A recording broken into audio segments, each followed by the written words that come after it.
Hey Thrivers, Heather here. I hope you're doing fabulous.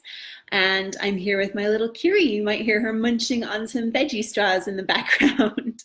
So here we are, guys. Oh my goodness, we are on day number 26, Supercharge Your Marriage Gratitude Challenge, going through Rhonda Byrne's book, The Magic. And we only have 3 days left if you count today. It has just flown by. And I know that it has been truly transformative for many of you. So how did you do with the challenge yesterday? Yesterday, the challenge was that we were to take the cues from the universe to remember to be grateful. For me, the cues came a little bit later in the day. And as those who watched yesterday, I challenged us to pay particular attention to those things that kind of tweak us a little bit. Something that we feel like, oh, wow, I would really, really love to have that. Or maybe we even feel a little bit of envy of someone that might have something that we're really wanting to have in our life. Like she gives the example of someone who's really fit at their perfect weight, and we want to have that kind of body. Or the happy couple, right? And we want to have that kind of happy relationship. Or the person that wants children and maybe doesn't have children right now. And so picking up those little cues from the universe about remembering to be grateful in those moments. Like Tony Robbins says, when you change your expectation for appreciation and you change your life. So for me, just being completely honest and vulnerable here, I took my daughter to gymnastics last night, and one of the other moms pulls up in this beautiful, beautiful, brand new Cadillac Escalade. And that was a tweak moment for me. Why? Normally, I'm not such a big car person. However, we've had the same Suburban for, oh my goodness, about 7 years now, and it's starting to show some signs of needing to be replaced.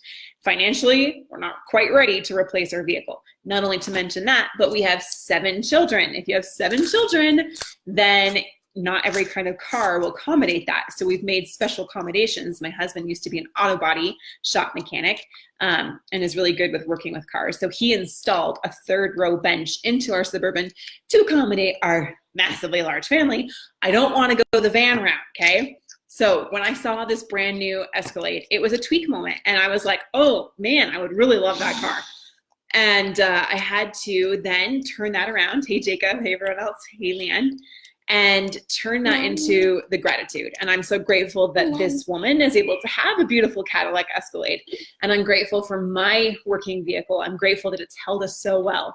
And then I just started showering literally my car, my Suburban, with gratitude. And I started thinking about how we've gone on so many family vacations in that car. We've traveled multiple states from Colorado, Utah, Arizona, and I've carried home all 3 of my baby girls, actually all 4 of my baby girls, in that same Suburban. Hello, Curie. There we are. There we are. Yep. And, you know, I use that car to take us back and forth for chemo treatments. And so the more I thought about how I am so grateful for this car, and I got so attached to my car that I was like, oh my goodness, I don't even know I would trade it for a Cadillac Escalade. So that is a simple moment, but I noticed that little bit of tweak of a little bit of envy or a little bit of jealousy in myself. But what I did was I applied her challenge and I turned that into appreciation to the point where that little tweak of envy or like, oh man, that would be so nice to have that.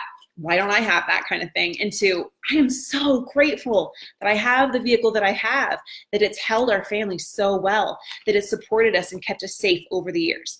So bottom line, guys, is taking those little tiny moments and turning them around.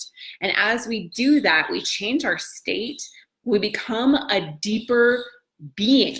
We bring more of our true self into the present moment. Instead of being a surface level person like, oh, I would love a Cadillac Escalade. That's pretty surface, right? That's pretty materialistic. And that's just very surface level. Instead of living from that point, even in that moment, I was able to turn it around in a relatively short amount of time and become a deep person with a wealth of knowledge and experience, pain and happiness, and all of it together, even as I just thought about our vehicle, which is such a simple thing. That's the power and the beauty of what Rhonda Byrne teaches here, is that as we do that, we have the ability to completely transform our lives by changing our focus. I used it again a little bit later and love to hear how you guys did with this. Hey, William. Hey, Paul. Hey, Mike. Hey, Kaylee. And so I was driving her home and she noticed the big, beautiful house in our neighborhood, right? Is there a big, beautiful house in your neighborhood, the one that you drive by and you're just like, oh my goodness, that is the house. Like that is the best house.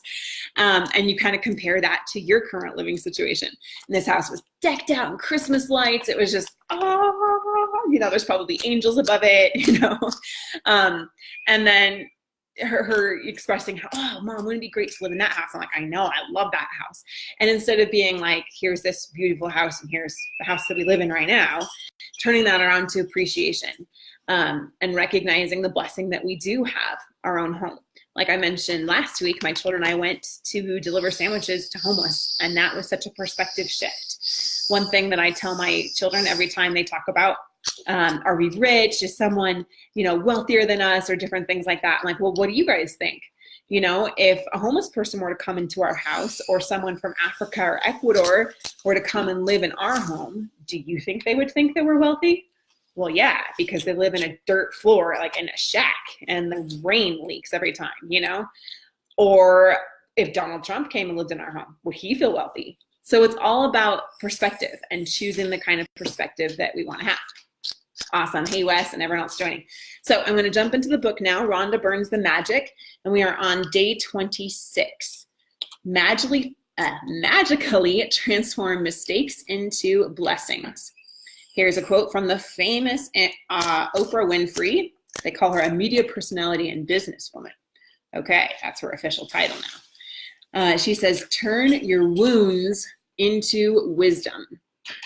So every single mistake is a blessing in disguise. Today's magical practice will prove it, because you're about to discover that there are actually untold blessings hidden within every mistake.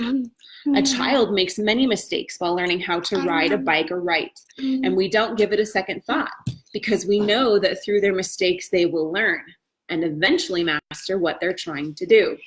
So why is it that adults are so hard on themselves when they make a mistake?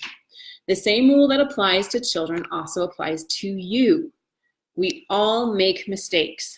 And if we didn't make them, we'd never learn anything, and we wouldn't grow any smarter or any wiser. We have the freedom to make our own choices, and that means we have the freedom to make mistakes. Mistakes can hurt, but if we don't learn from the mistake we've made, the pain we've suffered from, it has been for nothing. In fact, by the law of attraction, we will make the same mistake over and over again until the consequences hurt us so much that we finally learn from it. It's the very reason why mistakes hurt, so that we do learn from them and don't make them repeatedly. To learn from a mistake, we first have to own it. And this is where many people can become undone, because they often blame someone else for their mistake. Let's consider the scenario of being pulled over by the police for speeding and being given a speeding ticket. Instead of taking responsibility for the fact that we were speeding, we blame the police because they were hiding in the bushes on the highway around a bend. We couldn't see them, they had a radar gun, and so we didn't stand a chance. Oh, I've been there. But the mistake was ours, because we were the one who chose to speed.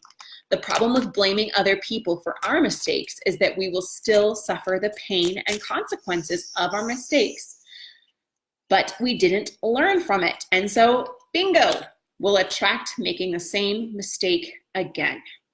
Okay, how often is this true in our relationships? I'd like you guys just to check in and be really honest with where you're at. I know I've definitely made the same mistakes again and again and again with Ben, until I learned how to pattern interrupt and make some new choices. You are human. You will make mistakes, and it's one of the most beautiful things about being human. But you must learn from your mistakes. Otherwise, your life will have a lot of unnecessary pain. How do you learn from a mistake? Gratitude. No matter how bad something may seem, there are always, always many things to be grateful for. When you look for as many things as you can to be grateful for in a mistake, you magically transform the mistake into blessings. Mistakes attract more mistakes, and blessings attract more blessings. Which would you prefer? Today, think about a mistake you've made in your life. It doesn't matter whether it was a big or small mistake. but choose one that still hurts when you think about it. Maybe you lost your temper with a person close to you, and the relationship hasn't been the same since. Maybe you put blind faith in another person and got burned. Maybe you told a white lie to protect someone, and because of it, you ended up in a difficult situation. You might have even chosen the cheaper option on something, and it all went wrong and ended up costing you a whole lot more. I see this every day with people with their marriages, taking the cheaper option, and it goes all wrong, and it ends up costing so much more. You might have thought you were making the right decision about something, but it completely backfired on you. Once you've chosen a mistake to magically transform into blessings, look for the things to be grateful for. To help you, there are 2 questions you can ask yourself. 1, what did I learn from the mistake? 2, what are the good things that came out of the mistake? The most important things to be grateful for about every mistake are the things you learned from it. And no matter what the mistake, there are always many good things that came out of it and altered your future for the better.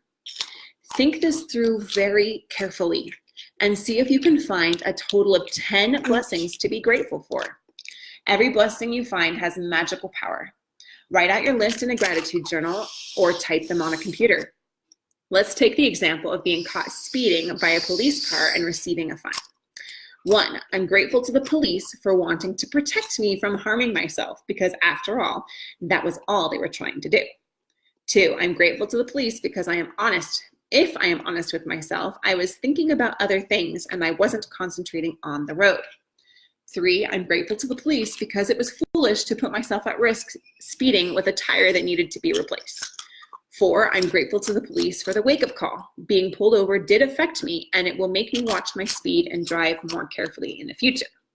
5, I'm grateful to the police because somehow I had a wild idea that I could speed without getting caught, and without putting myself in danger. The seriousness of the police made me face up to the fact that I was putting both myself and others in serious danger.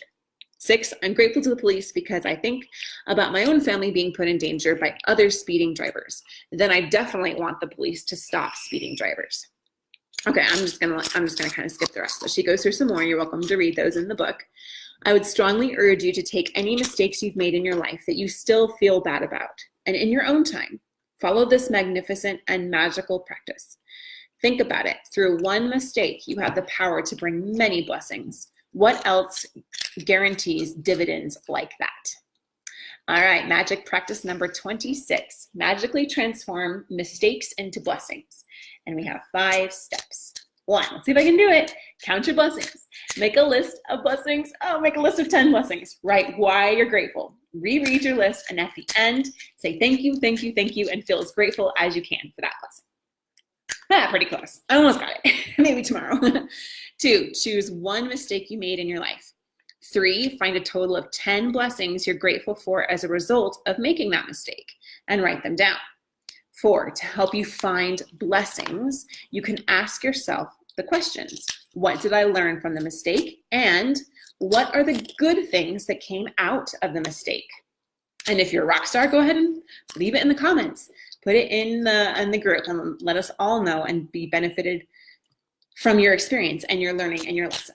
5, just before you go to sleep tonight, hold your magic rock in one hand and say the magic words, thank you, thank you, thank you, for the best thing that happened during the day. Awesome. I am really excited about this one. This is one thing that Mark and I teach, and we've taught from the beginning. We say turn, oh my goodness, now I'm going to mess it up. It's at the end of every single one of our videos. Turn tragedy into triumph. Turn pain into power. And when we look back on our lives, the times that we really learned and we grew the most, the times that we really grew as a person and transformed ourselves, were the times of difficulty. They were not the times of ease. They were not the times of comfort. They were not the times where everything was going well and happy, hunky-dory, right? They were the times when things was really hard and you had to dig deep. You had to stretch yourself. You had to overcome that challenge. And by it, looking back now, you can see that it was a blessing because even though it was really hard, it got you to where you are now. And so, you know, embrace the challenges because that's what life is. It's the ebbs and the flows. It's the ups and the downs. One wave hits you and then it's calm for a little while and then maybe a ton of waves are hitting you. But it's in those moments that she says we can either learn from it or we cannot. Oh my goodness, I just thought of what Leah was saying the other day. She said you can either let it disempower you or empower you, something like that. She said it so good. I put the quote in the group. If anyone wants to quote Leah, I think it should be shared everywhere. You talk about like those memes that get like millions and millions of likes and views. Her quote right there, that is just absolutely beautiful. You can either let it crush you or you can let it build you up. You can allow these things to make you stronger. Now, I'm going to do a little bit of bonus here. First, I'm going to go to Jacob. Relationships, mistakes are unending, but it led me to your program, which is a huge blessing. Absolutely, Jacob. It got me to work on myself. I am becoming a better person, even though, oh no, I lost it. Even though I am still making some mistakes. It's okay, because it's not about perfection. It is about consistency and learning from those things and continually growing and improving. All right. Now, why should you work on your marriage, and what does this have to do with gratitude? My husband told me a story that he had heard during a church talk sermon, and it was about a man that was drowning in the middle of the ocean. He had been shipwrecked, and for days and days and days, he was out on the ocean. And this is not a true story. This is just an analogy, okay? But he was out there for days and days and days, no food, no water, and he was just starting to really perish. And then on the fourth or fifth day, a fisherman came and found him. And with such amazing gratitude and just such relief as he was barely hanging on to life, he got into the boat with this fisherman. And the fisherman helped pull him up onto the boat, and he was so relieved. The fisherman handed him some water, and he just guzzled it. Handed him some crackers, and he just devoured them. And he was, thank you, thank you, thank you. I'm so grateful that you rescued me. And then the fisherman said, oh, absolutely. It'll take about a day for us to return back to land, but don't worry, I have supplies, we'll be okay. And as the day went on, the man that was rescued noticed that this fisherman was, kind of burly, kind of a gruff character. He had patches in his pants, and his coat was all stained and dirty. He had a scruffy beard that was unkempt. Look, I hadn't showered in more than just days, but like weeks. And then he noticed that the water was really, really stale, and the bottles were dusty, and the crackers were stale.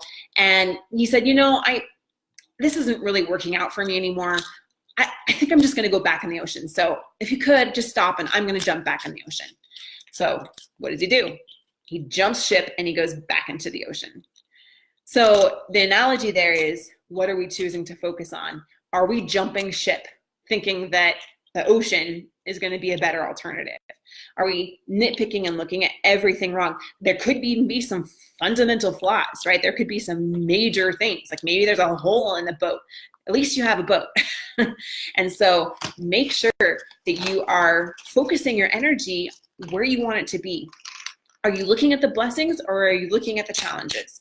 In our relationship reboot group, we always focus on our wins. We always focus on the wins, and we always focus on the positive things that are going right.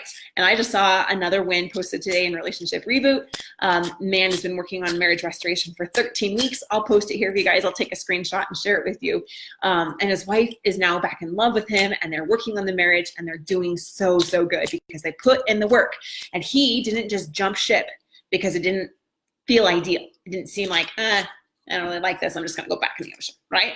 So this work that you're doing is important. It's going to affect your life. It's things that you can learn from, things that you can learn about yourself, and you can use it to empower you and make it better, make you better, and make the rest of your life better.